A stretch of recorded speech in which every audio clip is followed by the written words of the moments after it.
La talla en madera representa un capítulo muy específico dentro de la historia general de la escultura, muy estrechamente vinculado al arte español. Como en otras ramas de la escultura,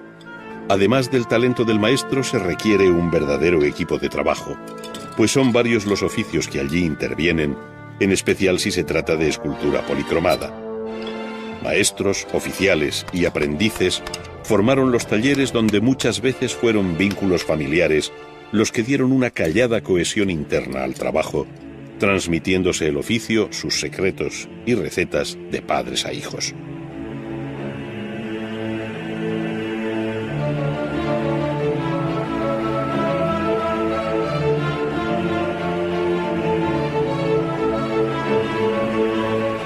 Los talleres de los escultores fueron un verdadero mundo de modelos, estampas, fragmentos, dibujos y herramientas, todo bajo un polvo general que amalgamaba aquella anárquica yuxtaposición de imágenes distribuidas sobre los bancos, muros y anaqueles. Sorprende leer la descripción de obradores como el de Tomás Sierra, escultor activo en Valladolid hacia 1700, cuando sabemos que tenía allí 302 modelos de barro cocido crudo, 92 modelos de yeso y cera, cabezas varias, brazos, manos,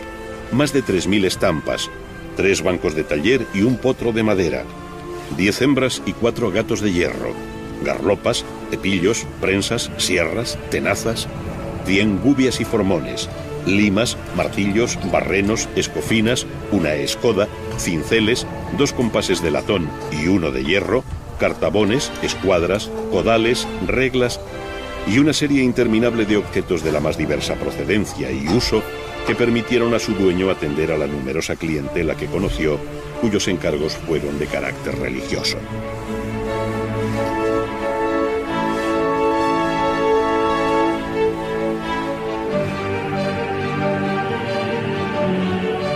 El dibujo, como punto de partida para la formalización de la idea, es el paso preliminar e ineludible que todo artista debe afrontar.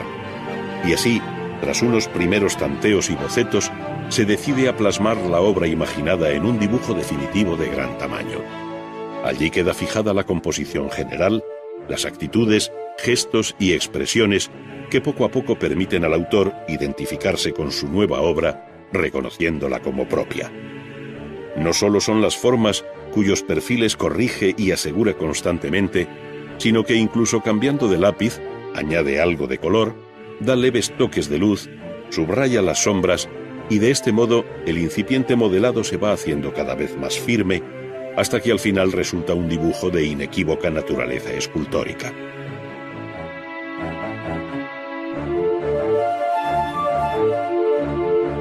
Abandonando el lápiz y el papel, el escultor se acerca ahora al barro para modelar la cabeza, es decir, para pasar de las 2 dimensiones del dibujo visto a las 3 que exige el arte de la escultura. Para ello, sobre un vástago rígido, acumula el barro arcilloso hasta lograr el volumen deseado, sobre el que, con gran oficio y rapidez, va agregando fragmentos en el lugar preciso, de tal modo que se corresponda a lo que todavía tiene en su mente. Aquella materia inerte va cobrando gradualmente vida ante la inquieta mirada de su creador, cuyas manos, sin instrumento alguno, intentan traducir directamente lo que le dicta el cerebro en un proceso de liberación de energía muy particular.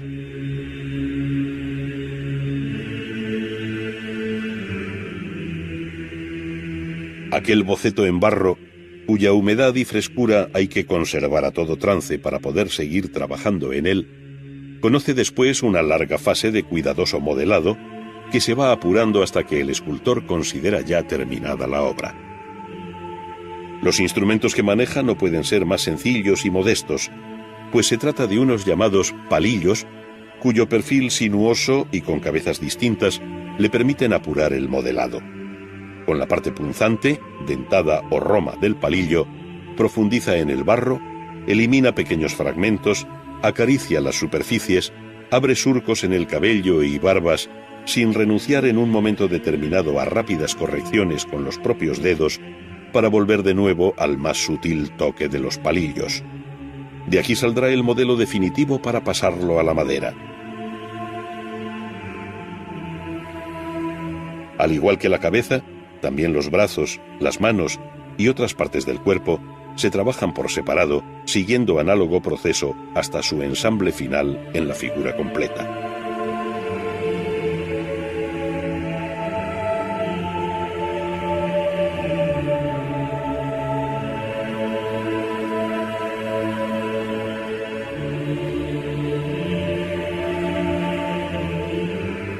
La talla en madera ha utilizado a lo largo de la historia especies muy distintas,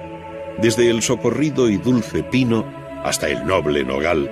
pasando por el castaño, el cedro, el roble, el álamo, la encina, el tilo y el peral, entre las más frecuentes. Cada una de estas maderas, que siempre se tallan una vez que están bien secas y curadas, antiguamente se decía que debían pasar 2 años después de cortada,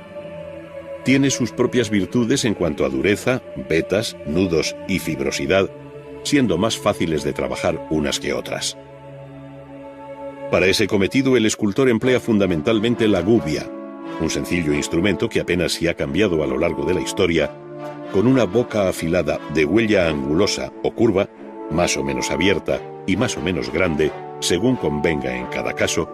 sin omitir las escofinas y otras muchas herramientas sin nombre elaboradas en el propio taller. Con ella se ha trabajado siempre la madera, no habiéndose producido cambios técnicos sustanciales en la labor del tallista, que dejaba la escultura en blanco para luego proceder a su policromía. Con carácter general, cabe afirmar que la talla en madera ha estado esencialmente ligada a los temas religiosos desde la Edad Media y que conoció su etapa culminante bajo el barroco español, donde fueron célebres sus talleres castellanos y andaluces, de los que salió una asombrosa imaginería.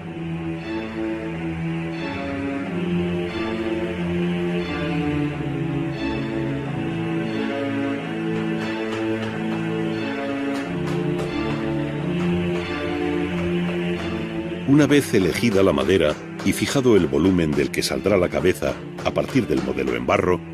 el escultor coteja con este las medidas básicas, ayudándose de un pequeño aparato que sirve para lo que se llama el sacado de puntos. Por medio de él, se traslada y señala en la madera unos puntos que le sirven de guía para hacer en definitiva una copia en madera, es decir, la obra final que conserva la misma escala que tiene el modelo.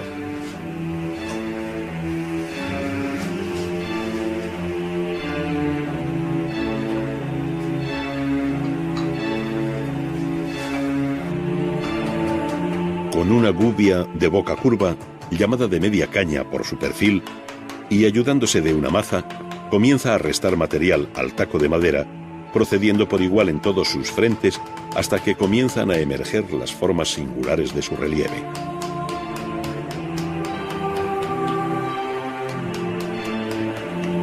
Para seguir con fidelidad y una precisión casi mecánica el modelo, ya vaciado en yeso, se acude a él repetidamente para tomar y señalar nuevas referencias puntuales, de modo que conserve cada elemento en la réplica de madera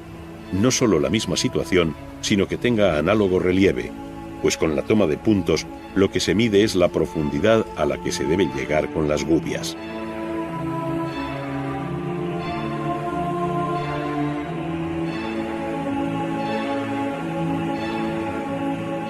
Después de desbastar la madera, y para todo lo que representa la labor más delicada de la talla, las herramientas se van haciendo cada vez más finas e incisivas, y abandonando la maza inicial, se controlan solamente con la fuerza de la mano. Por esta razón, se buscan maderas dulces, como el pino y el alerce, o todo lo más de una dureza media, como el tilo, con el que se acomete esta cabeza.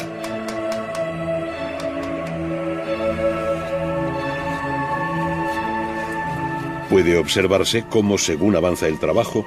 el escultor se sumerge en la etapa más comprometida y personal,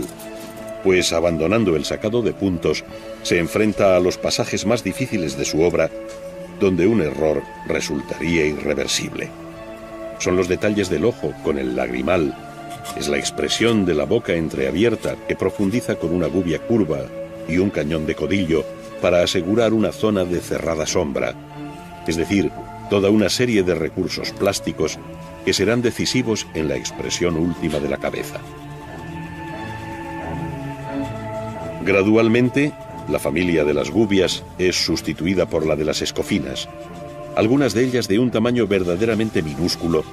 con las que se hace el acabado final, dando tersura y continuidad a las superficies, eliminando precisamente la huella hiriente de la gubia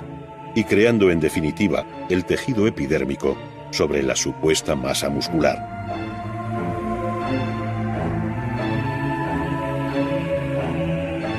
Una vez terminado el trabajo del escultor,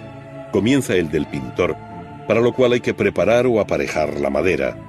Es decir, hay que darle varias manos de una mezcla de yeso y agua de cola, cubriendo bien todos los poros, de tal modo que una vez seca, esta imprimación sirva de base a la pintura y dorado posterior.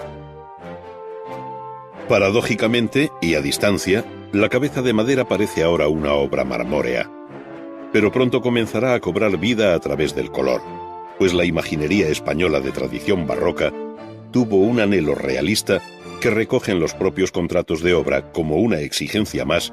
al decir que sean fechas todas las cosas conforme al natural, como si estuvieran vivas. En este sentido, el pintor maneja los pinceles y los colores disueltos en aceite como si estuviera pintando sobre lienzo, por capas y cuidando los detalles del rostro, desde la carnación hasta el color del pelo y barba, siendo de la mayor importancia para la expresión final la mirada interrogante con pequeños toques de luz reflejada sobre el iris. Los llamados rubores sobre el pómulo, sabiamente diluidos, y el paciente acabado con una vejiga de cordero, que no deja huella como el pelo del pincel, representan el final de este episodio.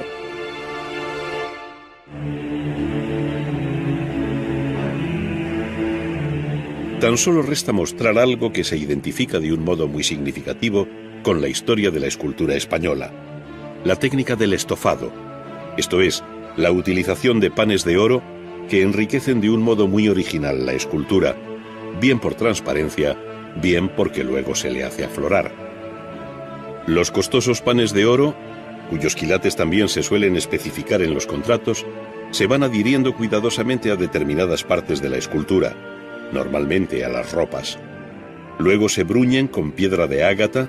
para darles no solo brillo, sino consistencia, afirmándolos sobre su base. Por último, como operación final, se estofa,